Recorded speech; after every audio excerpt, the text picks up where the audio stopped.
হরে কৃষ্ণ। এক দাদাভাই কমেন্টে বলেছেন যে আমার জন্য সঠিক গুরুর ঠিকানা দিন।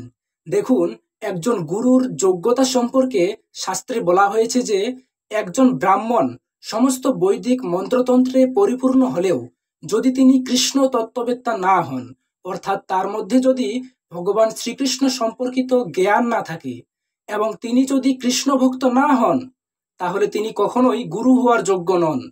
আর একজন ব্যক্তি নিচু কুলে জন্মগ্রহণ করলেও তার মধ্যে যদি কৃষ্ণ সম্পর্কিত জ্ঞান থাকে এবং সে যদি কৃষ্ণ ভক্ত হয়ে থাকে, তাহলে সে গুরু হওয়ার যোগ্য।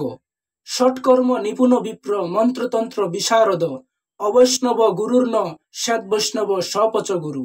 অর্থাৎ গুরু গ্রহণের ক্ষেত্রে জাতপাত বিচার বিবেচনা না করে এটা জানা উচিত যে উনি কৃষ্ণ ভক্ত কিনা।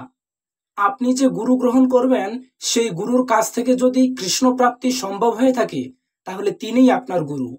আশা করি বুঝতে পেরেছেন। হরে কৃষ্ণ।